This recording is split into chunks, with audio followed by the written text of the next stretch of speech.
السلام علیکم ملګرو، یو 2 منټه راکړئ. د اسرائیلو د تباه کېدو دپاره، د اسرائیلو د منصوبو د ناکام کېدو دپاره به انشاءالله موږ یو ذکر کوو. ملګرو، انتهایی ضروري دی چې په هر مسلمان باندې دا فرض دی چې دا وکړي، د خپلو مسلمانانو وروڼو سره ودرېږي، غزه یې مکمل ختمه کړه.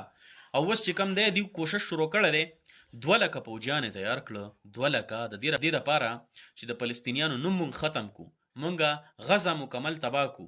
د دې دپاره 2 لکه پوځ تیار کړی دی. ملګرو، یو ذکر به مونږ کوو، خو د چا چې څومره وس کېږي چې یاره یو سړی وایي زه 15 پیره ویم، زه 10 پیره ویم، زه 50 پیره ویم، زه 100 پیره ویم، زه 200 پیره ویم، ابه ماته کمنټس کې وایي.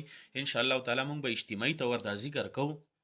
او دا به موږ د دې لپاره کوو چې موږ د خپلو فلسطینیانو وروڼو سره که مالي امداد نشو کولی، که موږ هلته تللی نشو، موږ جاني امداد نشو کولی، نو انشاءالله تعالی دا جبه نه ده، دا په دې جبه خو موږ د هغو مدد کولی شو که نه.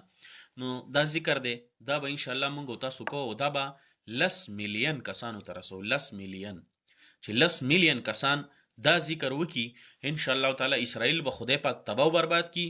اسرائیل دا دیو دا منصوبه به رب العالمین دا ناکامی کی. نو ملګرو، دا ذکر زه تاسو ته ښیم که د چا څومره چې د چا څومره استعداد یو پیره ویلی شي، ما سره یو پیر ووایي، که 2 پیره 2 پیره 15 پیره 10 پیره 50 پیره 100 پیره 200 پیره 500 پیره 1000 پیره څوک څومره ویلی شي د خپلو فلسطینیانو وروڼو دپاره او د اسرائیلو د تباه کېدو دپاره، چې دا څومره څوک ویلی شي. آسان ذکر دی او اسانه دعا دا راته زه ښیم. حسبنا الله ونعم الوکیل، اللهم انا نجعلك في نهورهم ونعوذ بك من شرورهم. حسبنا الله ونعم الوکیل، اللهم انا نجعلك في نهورهم ونعوذ بك من شرورهم.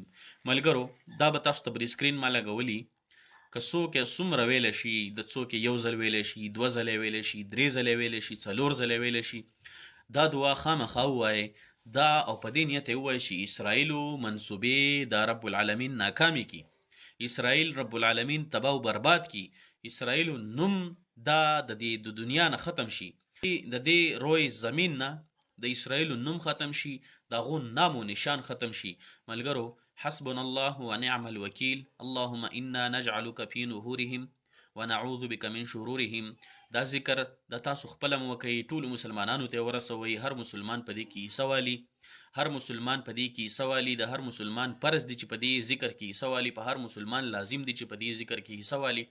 ملګرو، ویډیو ټولو ملګرو سره شیر کړئ چې هر مسلمان راشي په دې کې حصه والي. اسرائیل رب العالمین تباه و برباد کی.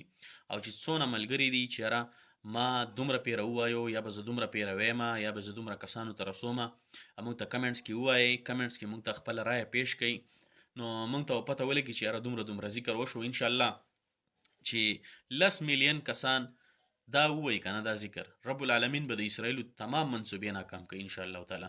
زموږ د خپل رب نه دا یقین دی، زموږ د خپل رب نه دا امید دی چې اسرائیل به رب العالمین تباه کوي، د هغو منصوبې به رب العالمین ناکام کوي، او اسرائیل به ذلیله کیږي انشاءالله تعالی. ملګرو،